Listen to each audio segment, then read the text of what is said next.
from New York with your host, Felix, and co-host, Dr. Mark. So let's have a cup of coffee and enjoy the show. There is no heaven. There is no hell. There is only this world and its dark reflection. And we do not know in which of the two worlds we are. Live from New York, it is the Coffee Club. This is not the Howdy Doody Show? With your host, Felix. And Buffalo Bob Smith. And the infamous Dr. Mark. Infamous. Oh boy. Good evening, ladies and gentlemen. Welcome to our next edition of the Coffee Club. Normally we broadcast on Mondays, but we had to change the schedule this week because of a family emergency that I had. We'll discuss a little bit later. But right now, I want to welcome everybody to the show. And as always, first thing we want to do is give you our phone number. This way you don't have to call us. 646-595-3275. And as always, the chat room is open for your comments. So come and join us. We're speaking to our loyal listeners here. Yes. All two of them. Yes, that's true. 2,000 and growing. Don't you have to tell the people something tonight, Felix? I do. About our approval? Oh. The Rebellious Rev and the Doc and also the Coffee Club have both been approved and will be broadcasting on iHeart. We're not in there yet, but the next day or two we will be there. All you have to do is put it into the Coffee Club or the Rebellious Rev and the Doc, and you can listen to us on your radio or wherever you have your iHeart loaded. Did you tell them that we also made the Guinness Book of World Records? Yes, we did. We've been denied by iHeart more than anybody so far. That's right. But we made A it. record to be proud of. But due to our endurance and our perseverance, we actually did make it. And they said it couldn't be done? And it was, and unfortunately the beta program is ending next week, so we'll see what happens. No, just kidding. We are now on iHeart. That and a quarter, you can make a local phone call. Not anymore.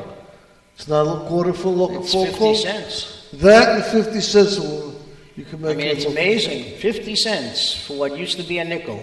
Yep. That's why everybody has cell phones these days. What do you need a public phone for anymore? I guess unless you don't want to be traced or something. Well, you know, they like to say that if everybody just used their cell phone and there was an emergency like Hurricane Sandy, I know I was, and I'm sure you were, many people were without a phone for quite some time. Also,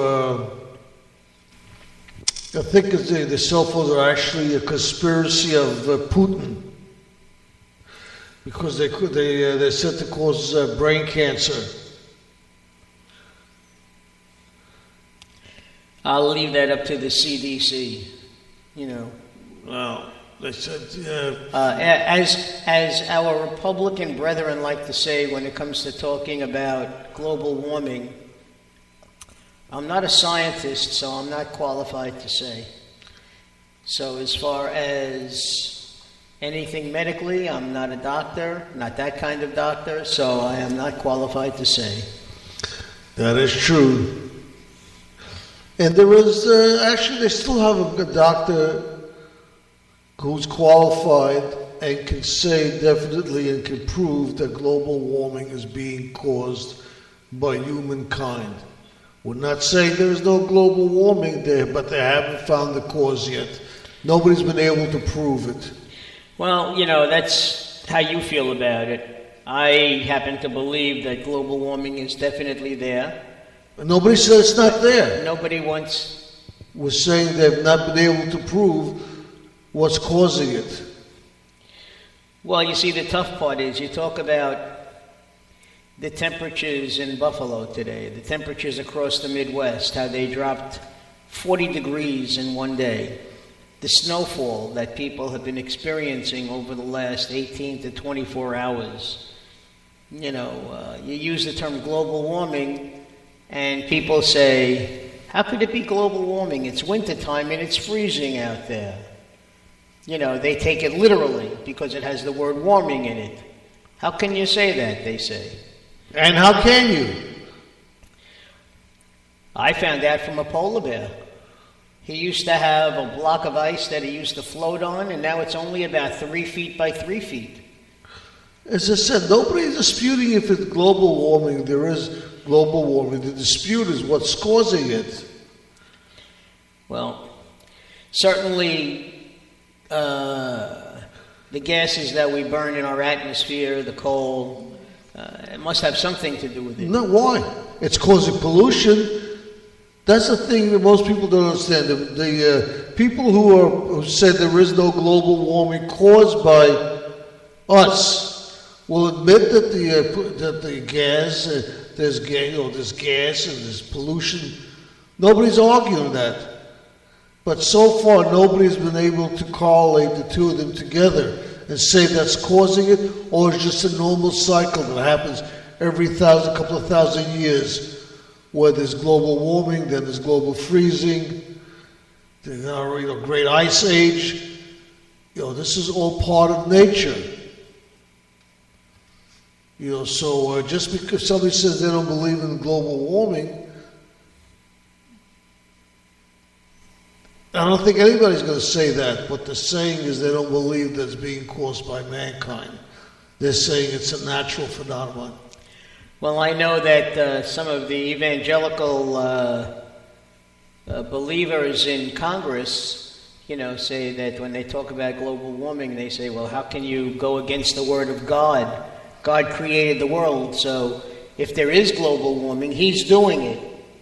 That's what I've heard one congressman or senator say on the Republican side. They're allowed to believe what they want to believe. And you're allowed to believe what you want to believe. But I've spoken to scientists, and they have not yet been able to prove what's causing global warming. Because if they were, these people are scientists, and once something is proven, and it's proven definitely, it can't be argued anymore by scientists. But by your own admission, you've said that there are almost as many scientists who defend global warming as not. Yeah, and neither of them can prove it either way. That's the whole thing. They'll both say they don't know what's causing global warming, but one will say, well, we think it's because of this, but they haven't been able to prove it. And the other side says, well, it's just natural. It's a cycle. It happens every couple of thousand years. But they can't prove it neither. Nobody's denying the actual global warming. Well, I think, Felix, if there's anybody listening to us who feels that they have a strong enough opinion that they would like to espouse, why don't they give us a call at 646-595-3275? Okay. Everybody's opinion is welcome. They are? All right. Sure, why not? I guess. But everybody's opinion is welcome, Mark, as long as they agree with me. If they agree with you, it's not welcome. I'll tell you that right now.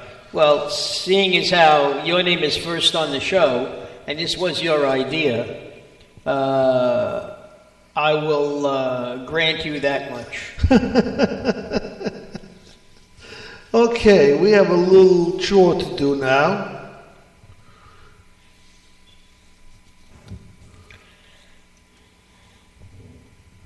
And we're going to be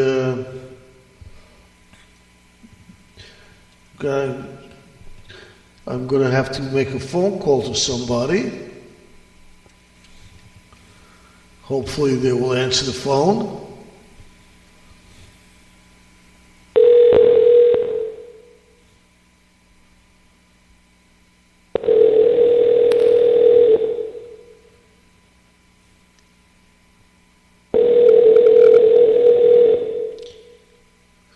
Tell her you're only 24 hours late. Or maybe they're not.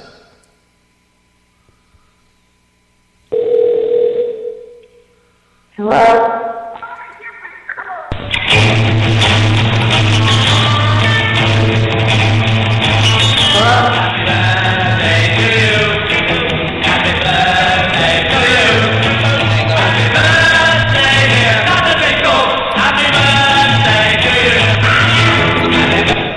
Don't hang up, Lisa. How are you? Did I wake you up? No, it didn't wake me up. I've just been battling a cold or laryngitis and everything else. I'm sorry to hear that. Well, the last thing you want to do is talk to us. But we did want to play that Beatles We wanted happy to wish you a happy song. birthday.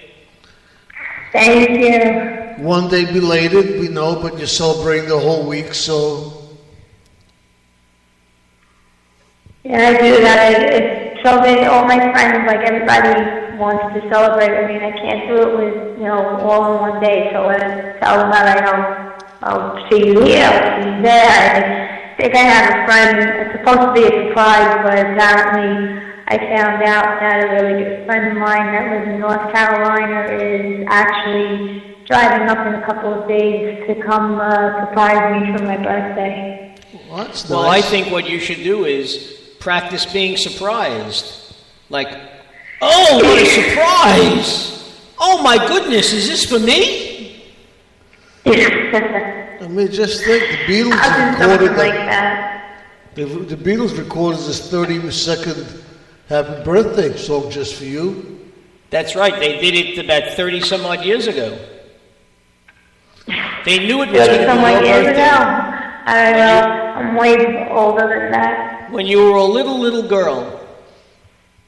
A little tight.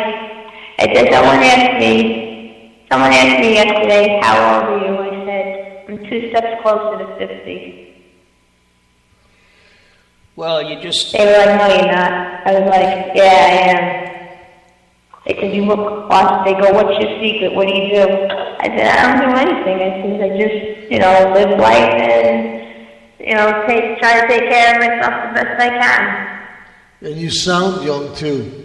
Yeah, you do. You sound like a young girl. I do. A lot of people say that to me. When I get phone calls at home and they say, hello, is your mother home? I say, gee, I'd like to talk to her too, but she's been dead for 20 years, Aww. It's like they can't get over that I'm 66 because I sound so young. I said, well, that's because you don't see what I look like, That's, unfortunately, I do. Yeah, I've gotten that before. No, but you definitely sound You young. definitely sound young. Yeah. Well, Felix, you've met me. Do I look my age? No, you don't look like you're 34. I'm not 34. I'm 40. Oh, okay. Actually, I remember, I think I was